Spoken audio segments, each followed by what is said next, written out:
This video is sponsored by Squarespace. So you know how like everything is getting wiped from the internet because of how fast technology is moving and internet preservation is really important? Yeah, well, The Path is a pretty cool game, right? The Path, a short horror game based on the fairy tale of Little Red Riding Hood, was created by indie game studio Tale of Tales in 2009. Since then, it's been subject to a lot of contention, a lot of praise, and above all, a lot of theorizing. The Path is a wonderfully symbolic and metaphorical experience, more interested in giving you clues to piece together your own narrative than presenting a fully formed and structured story. It's dark, really dark, and very creepy at times. It's a horror game, yes, but the horror doesn't come from jump scares or creepy imagery, but from the themes. The horror of adolescence, the scary process of growing up, and it's all wrapped up in a visually gorgeous package and framed around a modern day horror retelling of Little Red Riding Hood. And unfortunately, because of the outdated technology that it was built on, the path is slowly being lost to time. And today's video is a sort of spin-off slash companion piece to my first analysis video about the path. We'll be covering the history of the game's creation, featuring a bunch of behind the scenes concept art, game development stories, and general fun facts. It's basically an excuse for me to rant about how much I love the path, again, while also serving as a good way to archive and document a lot of the development process of the game. We'll be revisiting a lot of the gameplay and story beats and themes of the path, so spoiler warning for that. Obviously it helps if you've played the game or watched a video about it, but then again, maybe you're a weirdo like me who likes watching long-winded explanations and analyses of games that you've never played before, so if so, enjoy. Now, without further kerfuffle, come along with me for another trip down the path.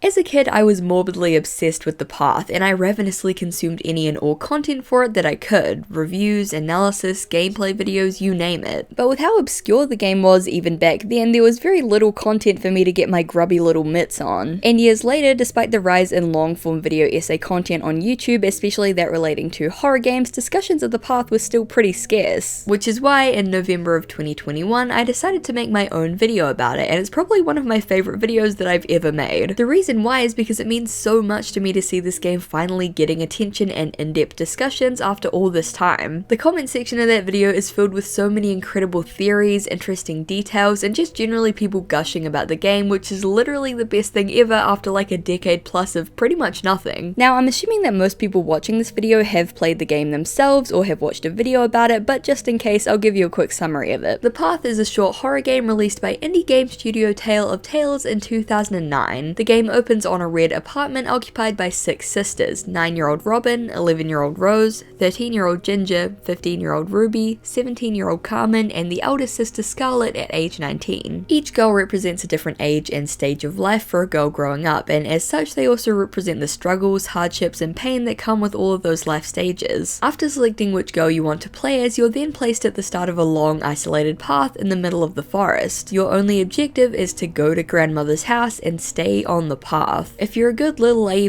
student and do exactly as you're told, you'll get to grandmother's house and get a fail. That's because to experience the actual game, you'll need to go off the path. As you take each girl through the endless forest, and I do mean endless, once you leave the path it's impossible to find it again, she'll find and interact with items scattered around, remarking on them and musing about her feelings on various topics. There's no voice acting, just scribbly text, which complements the minimalist UI and gives the forest a quiet, isolated feel. There are several unique locations scattered throughout the forest, and it's in these areas that each girl can find her wolf. Wolves in the path take many different forms, from a charming young man to a floating cloud creature to an actual werewolf. Each girl has to face her wolf and subsequently go through a nightmarish version of Grandma's house where the themes of her story are laid out in abstract and frightening ways, the halls and rooms of the house bending and twisting into physical impossibilities. After that you'll get a ranking and you can move on to the next girl until all of them are gone and the red apartment is left quiet and empty. Though it may sound a little bit dull, you know, just walking through a forest picking up objects, everything in the game is carefully crafted to tell a story about each girl and her struggles. From the items she picks up, to the things that she says, to the locations she visits within the forest, to the strange rooms found in Grandma's house. The actual meanings of each girl's story are intentionally made to be open to interpretation by the developers, but there are some common theories. Robin is attacked by a wolf while trying to play with it, the classic story of a young and naive child who learns about the concept of death and pain in a very real and uncomfortable way. 11-year-old child Rose's story can be interpreted in a similar yet distinctly different way. An innocent child with a quote-unquote old soul who is treated as mature by her peers and the adults around her, when in reality she's just a child who makes mistakes and doesn't know better, and because of this she ends up getting hurt. Ginger's story is ripe with themes of gender and sexuality and the confusing and scary process of going through puberty. Ruby is a depressed and angsty teenager dealing with both isolation from peers her own age and disillusionment with adult society. Additionally, themes of disability, trauma, and even drug use are present in her story. Carmen sees herself as mature and ready for a relationship, but is used and likely abused by someone much older than her, sadly an all too common occurrence. And Scarlett is the mother figure of the family, forced to be a parent too young due to her own absent parents, lonely and isolated but with no one to talk to. The responsibility to look after and provide for her sisters is a heavy weight on her shoulders. And that's only the tip of the iceberg. Like I said, I made a 1+ hour video on the game and I still didn't cover everything. There's so much gorgeous and scary imagery, so many dissectable quotes, so many subtle details, and this paired with the beautiful vibrant 2000s era graphics make the game stand out as a true spectacle of art and storytelling. But I feel like I have unfinished business with the path. The topic of internet preservation has been coming up more and more recently, and for good reason. With the constant push for a shift into Web 3.0, the death of Flash Player, and the loss of thousands of websites because of their hosts going offline or their domain lapsing, we're losing more and more of the internet. Recently, in October of 2022, the Tale of Tales Twitter account tweeted, "The path is discounted for Halloween. Please play it before Microsoft kills it." What do you mean exactly by before Microsoft kills it? Windows updates. With every update, things stop working. The path already broke a few years ago after a Windows update, but that time we were able to fix it. Next time we might not be that lucky. It's old software made with an obsolete game engine. We'll touch on that obsolete game engine in a little bit, but the point is the path and many games like it that were made many years ago are slowly breaking and becoming unplayable. Even after completely breaking due to a Windows update and thankfully being fixed, it's still incredibly janky. It doesn't work on most Macs now, the Steam community for the game is filled with people struggling to get it to work, and even then there are technical issues galore. The website for the path is fading out of existence as well, with the development blog and forum completely inaccessible due to, from what I can tell, outdated code. In the first path video we took a deep dive into the game itself, but today I want to focus on the creation and development of the game, how it was made, the early scrapped ideas, the abundance of strange and beautiful concept art, the development process, the merch. Thankfully, Tale of Tales pretty extensively documented the creation of this game, and it's just so cool and fun and interesting that I have to share it with you guys. Now more than ever, I feel like we just have to keep sharing cool things that we like online with each other, lest they be lost to the rapidly advancing internet, so let's get into it. In 1999, Aurea Harvey and Michael Salmon began creating websites, art projects, and multimedia experiences under the name Entropy 8 Zupa. They created an interactive virtual Garden of Eden for the San Francisco Museum of Modern Art, a commissioned remake of Olia Leolina's Her Boyfriend Came Back from the War website, and multiple interactive art pieces and websites about their relationship. Having met, worked together, and fallen in love on the internet, the two often spoke of the internet as a place rather than a thing, a virtual world where they could be together while in reality they were living in different countries. After working as Entropy 8 Zupa for several years and developing their skills as artists, web designers, and indeed game developers, the two decided to create a game studio together in late 2008 called Tale of Tales. Right from the jump, the studio had a huge number of influences that shaped the products that they would go on to make. St. Balbo's Cathedral, which they lived near, was one of their quote greatest influences, as were biblical themes, poetry, and classic fairy tales. Their first game, titled 8, was based on the fairy tale of Sleeping Beauty. It was the game that started the studio, and being a visually beautiful and rich walking simulator-esque game with subtextual and subtle storytelling,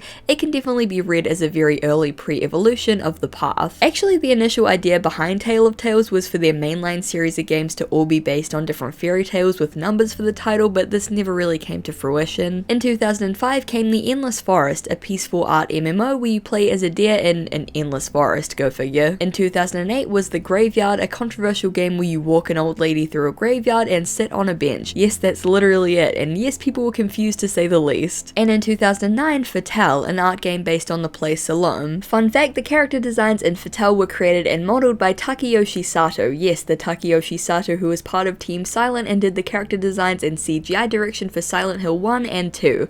The more you know. And it was also in 2009 that The Path would be released, but let's back up a bit because it had been in development for a long time before then. The game was being workshopped as early as 2004, and in a GameDeveloper.com post-mortem, TOT wrote, quote, "The idea for the path is almost as old as Tale of Tales itself. In a June 2002 business plan, we presented our first project, 8, a dreamy adventure game based on Sleeping Beauty, as part of a series of games, each based on a classic fairy tale and with a number in its title. In another description of the 8 project from October 2004, we expressed that we have plans for a survival horror game based on Little Red Riding Hood. This game would be called 144. Yeah, the path was originally going to be a very different game. It was going to be a survival horror game called 144, and you would play through 144 incarnations of Little Red Riding Hood. The path was an idea born with the title 144. It could have turned out very differently. The name 144 encompassed the spirit of the project. Somehow that number came to symbolize a girl's restlessness, the sound of footsteps on dry leaves, the smell of pine trees, dim sunlight through filtering clouds. We once had the notion that there would be 144 Red Riding Hoods and the player would play each one. Each time, the story would lead to her death. We came down from that illusion and narrowed the cast down to 6 girls, each representing a different aspect of a girl's life. The number 6 was decided upon somewhat arbitrarily by dividing the number 144 and considering the aesthetics the number 6 provided and how 6 girls could fit into a chronology of growing up from age 9 to age 19. There's actually a very early website that you can find for the game back when it was called 144 with this creepy veiny branch background and a bunch of Red Riding Hood stories and poems. Also, fun little side note, there are also 144 flowers to collect in the game as a fun nod to the game's old title. Another interesting fact about the game in its very early stages is that originally it didn't have any text at all. When the girls picked up items or found locations of interest, they would remain completely silent, and look, I have a pretty high tolerance for obfuscated themes and vague metaphorical stories, but having absolutely zero text in the game would have made it a very confusing experience, even more so than it already is. The text that the game does include is sparing, but so incredibly effective at conveying the themes and giving us insight into the characters and their psyches. Thank God for the original testers who played through the game and were so confused that TOT had to add text for them to even understand what was going on. You're the real MVPs, or should I say MVTs. Let's move on. In 2005, TOT began looking for a production budget for the game, but were rejected by several Belgian arts funds. Like many of their projects, they struggled a bit to get 144 off the ground at first, and even after receiving a $10,000 grant from a US-based arts organization,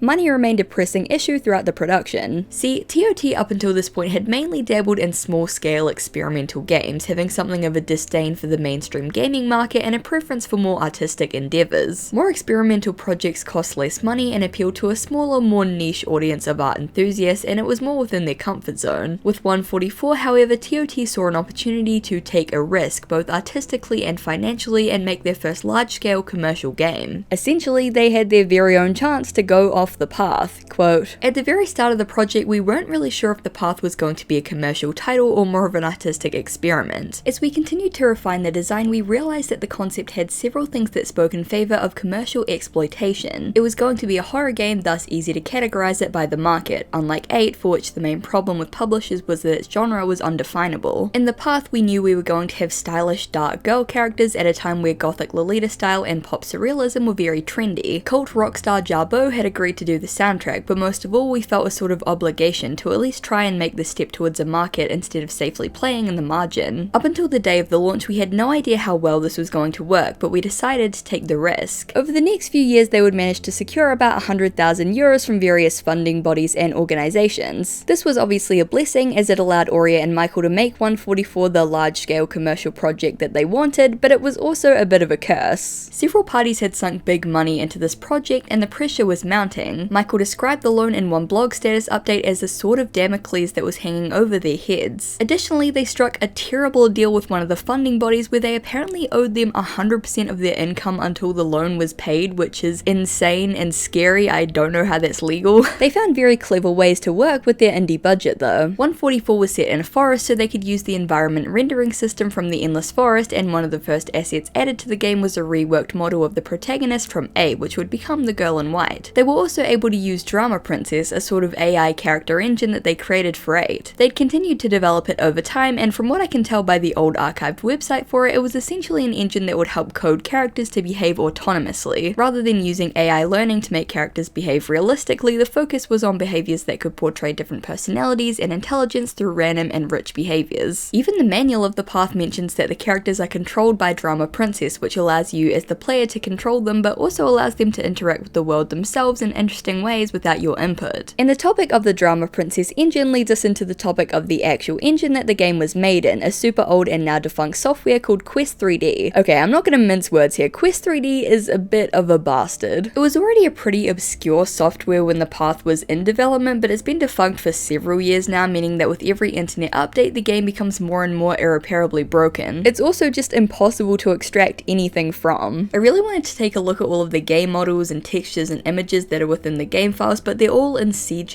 format, and aside from Quest 3D, there are very few programs that can open these files. Like, even after downloading an archived version of Quest 3D myself, I ran into error after error and just couldn't open them. If there's anyone out there who knows more about CGR files or how to open them, definitely let me know. I spent hours trying to get it to work and to no avail, so lost media, I guess. You guys are all super smart. I feel like there's definitely someone out there who knows how to crack a CGR file open, so definitely let me know. Anyway, though Quest 3D is frustrating and kind of broken nowadays, back in the early 2000s it was the perfect program to develop the game in. Aurea and Michael already had experience using it to make the Endless Forest, and its main draw was allowing developers to see changes in code implemented in real time and using flowcharts and graphs instead of code. With TOT's development style, which very much let the aesthetic shape the game and mechanics, seeing the visuals and how the game flowed in real time as they developed it was key. Plus, self-admittedly, they weren't coders, they were artists who wanted to make a game, a struggle that I'm sure many of us relate to. RIP to all the times that I installed Unity and then uninstalled it a week later because coding is hard. 2007 is when production really started. Funding was secured, all of the building blocks were in place, the path development blog was started up, and planning began for a marketing campaign. After all, if this was to be a commercial endeavor, word needed to get out about 144. TOT managed to secure a booth at GDC, which was a great opportunity to get some eyes on their project, but there was one problem: the name. Quote, "It was then that we decided we needed a more descriptive title for the game. However dear the cryptic 144 was to us, we felt we had to give up on being obscure and do as much as we can to make it easier for the audience to connect to our work." The name was changed to The Path, and TOT forged ahead with their booth. There are tons of really cool pictures of it. They only had a little small area dedicated to the path, but there were some really cool printed images of Ruby and the girl in white inside picture frames. They're quite similar to the ones that are actually on the Grandmother's House website, which is just really cool. TOT also released a bunch of super cool and limited edition merchandise to try and drum up hype for the game. And yes, the only reason that I'm talking about this is because I think the merch is super cool and pretty and interesting, and I never got to get any, so I'm just living vicariously through these photos.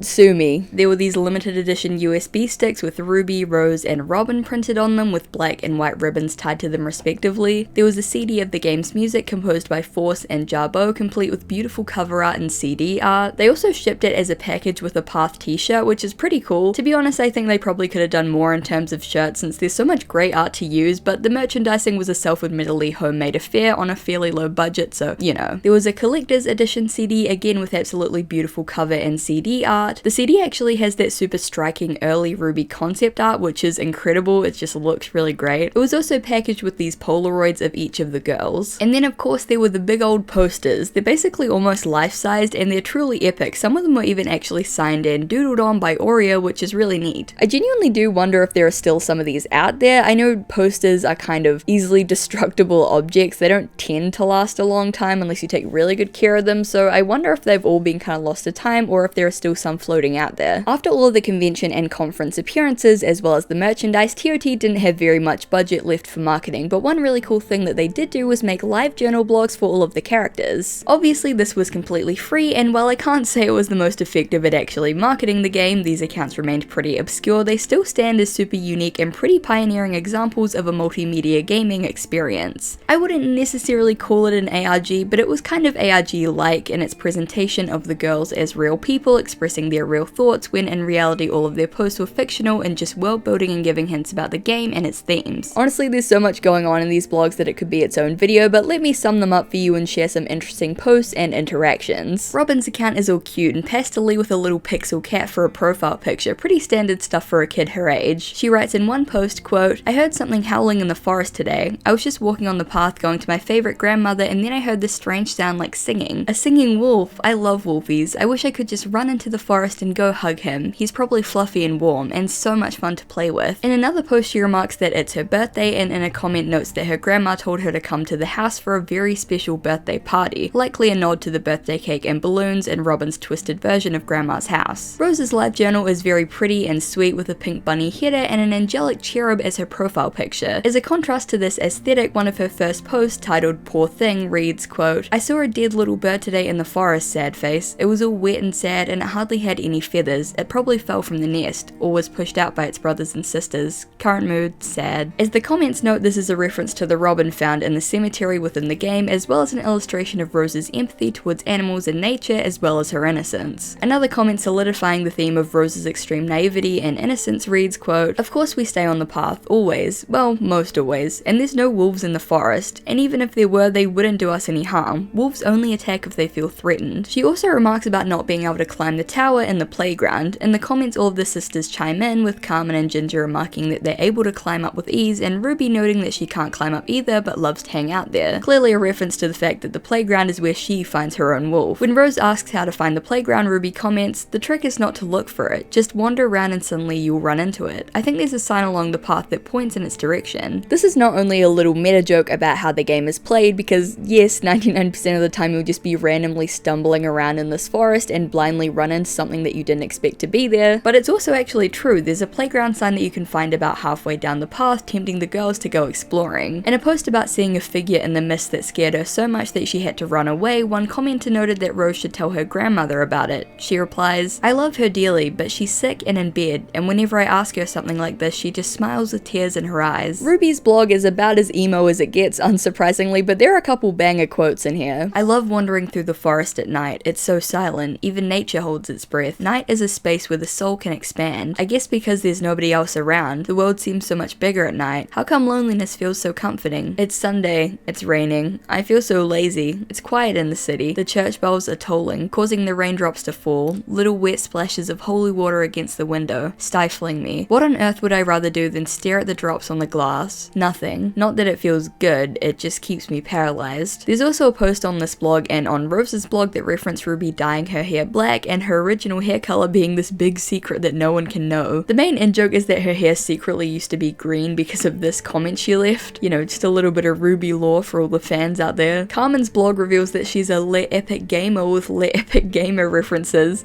To be fair, this was 2009, it was a different time. And finally, on Scarlett's blog called Scarlett's World, she talks about getting lost in the forest after following a bright light and hearing music, a nod to her wolf found playing the piano in the old theatre, as well as the fact that while in the forest, locations of interest can actually be identified from quite a while away by the bright white light that fills the horizon. In one foreboding post, she writes, quote, "Ever since the beginning of the year, I've had this strange feeling of uneasiness. On one hand, it feels like nothing is changing anymore, like the entire world is frozen. And on the other, it feels like something big is going to happen, something spectacular. My ears are ringing with the sound of an orchestra tuning the instruments in preparation for a symphony. It's maddening." Honestly, the Livejournal blogs are well worth checking out. The posts range from eerie and ominous to just random everyday thoughts, and the banter between the sisters and even their grandma in the comments is really fun and endearing. We don't really get to see the girls talk that much, especially with each other in the actual game, so it's really cool to get a deeper glimpse into their inner worlds. There are tons of meta references and jokes and interesting little lore tidbits, and overall it's just a really fantastic early example of the sort of multimedia ARG-esque world building. Of all the people that I've talked to about this game, very few people actually know about the Livejournal blogs, and even I neglected to really talk about them in my original video. I wanted to shed a bit of light on them here because of how interesting and inventive they are, especially for a game back in 2009, and especially for how obscure it was. And speaking of characters, let's speak more about the characters.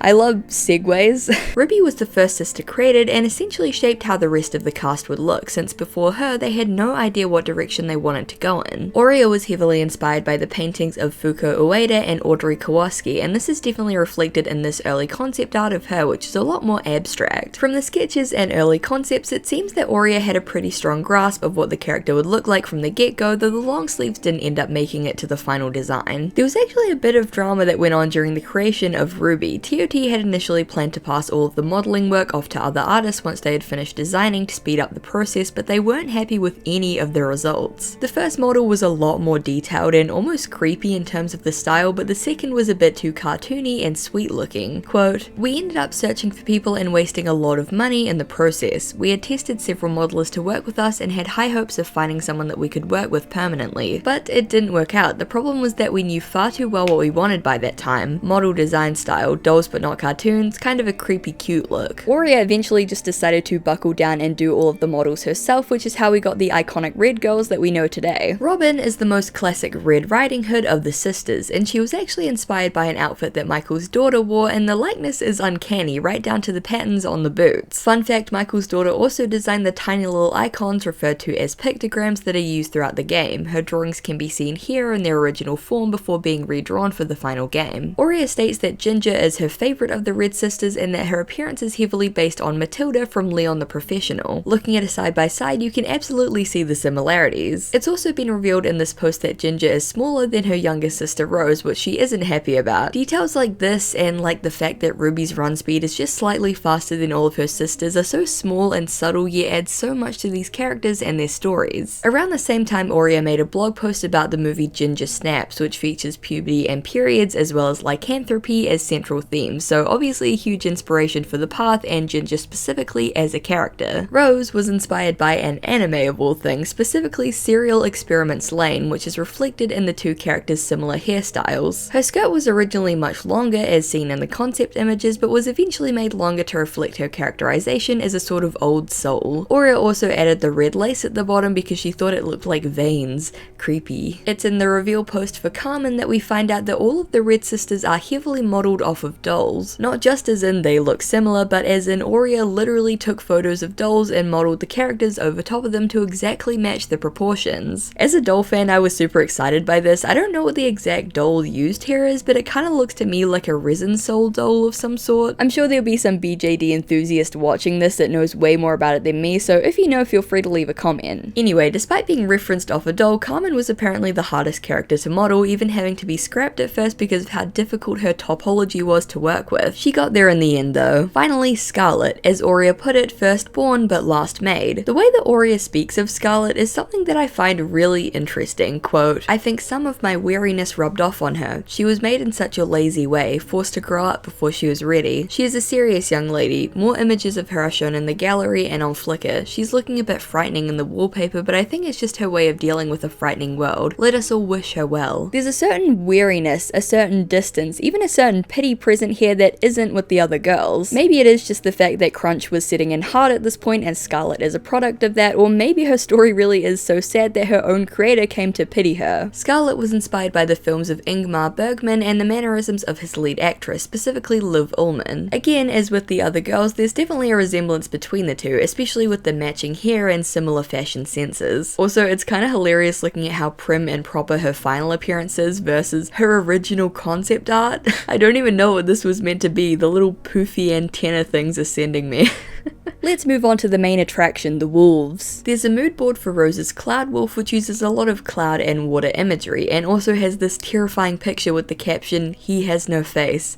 Lovely. On the Cloud Wolf, Aurea wrote, "The Cloud Wolf appears like the weather. He doesn't mean to hurt anyone, he just is. He's beautiful like a thunderstorm. You can only sit back and admire the destruction he causes. Every time I see the scene with Rose on the lake, tears come to my eyes. No, I don't know who he is. No one does, least of all her or me. She aspires to know. She loves, because pure love is all Rose knows." Scarlet's wolf was based off of this reference picture on the mood board almost to a T. Also, the wolf was originally called Boy Toy Wolf instead of the Fey Wolf, which seems to indicate that the initial intention was for the Fey Wolf to be a romantic figure. Despite the romantic connotations, this piece of concept art still makes it clear that the ethereal Fey Wolf is a menacing figure. There's also this just absolutely incredible concept art of Robin's werewolf. I can't describe how much I love this. The way he's drawn is so simultaneously goofy and silly and absolutely terrifying, which definitely fits in with the story arc of Robin thinking this wild animal is cute when really it's dangerous. It's just so great. Carmen's wolf is interesting. He seems like the most overtly menacing and predatory of all of the wolves, especially when combined with the very dark themes of her story. But interestingly, Aurea writes, quote, "The woodsman is quiet and wants to be left alone in the forest to do what he does best, chop obsessively at trees that never fall. The girl in white sometimes stops by to make sure he's okay. Maybe they live in the forest as a family in seclusion. I just think of him as being as square as the cube he was extruded from. He's not very tall, not really very assertive, and Carmen is way too much for him to deal with on that day." Throughout the rest of 2007, Tale of Tales would take the game to a few other conventions and conferences, including Game Connection, where they were able to set up a cool little booth with these iconic posters and a playable version of the game. This appearance was super successful and it got a really positive reception, which was desperately needed comfort for TOT at this point, who had everything riding on the financial success of this game. They even pitched it to Valve and Sony, neither of which were willing to put the game on their platform because they saw the artsiness as a liability. This was back before Steam allowed basically anything on their platform, and the PlayStation Store had the quality control of a potato. Undeterred by their rejections, TOT continued to work on the game and its marketing, resulting in a 4-page article in Edge magazine called Playing Wolf, which was obviously super helpful for getting the game out there, as well as just incredibly cool in general. Whoever designed this spread deserves a raise. This is wonderfully creepy work and captures the game perfectly. In 2008, TOT returned once more to GDC, this time with a properly playable demo. This old footage is super neat. It shows a very early version of the red apartment with all the other girls as shadows, since Ruby was the only playable character at that time. It also has the very early version of the logo. They ended up changing this because they felt that it looked too generic and industrial, and commissioned a new logo to look more foresty and naturey. The locations in the game were just as important as the characters, and a lot of thought went into them. TOT noted that the work of Avent Earl, especially on Disney's Sleeping Beauty, was a huge inspiration when it came to the environments of the game, and that's extremely evident in the mix of deep blacks and neon hues, as well as the sharp and angular shapes that make up the fantasy landscapes. It's that mix of bright, saturated color and eerie darkness that the path does a fantastic job at capturing. This early piece of concept art shows Ruby on a forked path, likely a holdover from when the game was going to be more structured and story-based. Similarly, these rough concept thumbnails drawn by Stacey Diana Clark have a more narrative look to them, with paths, archways, and bridges, perhaps a remnant from when the original plan was to have the forest be a linear, guided walkthrough experience rather than a flat, endlessly looping level. This color study gives us a glimpse at the various aesthetics that TOT were playing with early on. The first and even second look remarkably similar to the light and airy forest in the Endless Forest, but they ended up leaning more towards the third color swatch here, giving the forest a more dark and ominous vibe. Definitely the right choice. Grandmother's house itself had a lot of thought go into it. This floor plan lays out all the possible rooms and how they interconnect with each other, showing just how complex and labyrinthian the house is. Each of the girls' nightmarish version of Grandma's house got its own mood board filled with reference images and notes to figure out the visual look and themes. Some ideas didn't make the cut. For example, Rose's run never featured red snow, and a replica doll of Ginger was never seen under the bed during her run. On the other hand, some things were translated almost directly into the game. This shot of a triangular room from the Holy Mountain is an exact match for one of the rooms in Robin's run. The iconic red bathroom from The Shining features in Rose's run, and this image of a red and yellow gym with an upper level looking directly down into the gym was basically replicated one-to-one in Ruby's playthrough. There's also a bunch of more detailed concept pieces for various rooms and areas within the house, most of which didn't make it through to the final game. Still, they were clearly helpful in cementing the visual look and vibe of the maze-like house, and you can definitely see traces of them within the final product. My favorite is definitely this red room that looks like it's covered in blood. It reminds me a lot of the various rusty and bloody rooms in Ruby and Ginger's runs. This lineup of images illustrates really clearly the brilliant usage of color in Grandma's house, with each girl having a clearly defined color scheme to match the themes of her story. Rose's is bright white, Ruby's is a garish neon red, Scarlet's is sickly green, Carmen's is warm orange and yellow, Ginger's is dark rusty red and brown, and Robin's is dark blue and black. Also, fun fact, one piece of behind the scenes artwork actually shows us where the Red Sisters live. When the bus drops each girl off at the start of the path, you can faintly see a city towering in the background, but it turns out that not only was the city included, but their actual apartment was as well, though it's almost impossible to see from the path and definitely impossible to reach during normal gameplay. The game was launched on the 18th of March from the hotel room in San Francisco where Aurea and Michael met in person for the first time. Quote, "We released our 7 daughters from our hotel bed and checked email on our laptops over and over again to see the messages flow in. It was a joyous moment." A year after the release of the game, TOT would reflect on its reception both commercially and critically. As of 2010, the game had sold over 50,000 copies but had only made about 130,000 euro from a 300,000 euro budget. Thankfully, they were able to pay back their insane evil loan within about half a year, but unfortunately the path left them quote virtually broke and was considered a commercial failure. Despite this, they felt extremely proud of its critical reception. The majority of publications that had covered the game were extremely positive about it, and TOT felt that they had helped to popularize games as art, or rather art as games, to the wider public. And to their credit, I think that's absolutely true. Obviously, games have always existed as art, but they were some of the earliest adopters of the net as a place to create and share games and artwork. Ever since the Entropy 8 Zupa days, they've been pushing the boundaries and using the internet as a canvas and a new way to create, and Tale of Tales was just an extension of that. Despite how relatively indie and obscure they were compared to the bigger game studios, their influence can still be seen and felt in the industry today. While reading through their reflections and musings about how many of their games failed to catch the attention attention of the gaming masses, how it was almost impossible to succeed as an indie dev, how they continually failed to break even, I can't help but think if the path was released today, it could have turned out a lot differently. I'm not saying that indie devs have it easier now, or honestly have ever had it easy,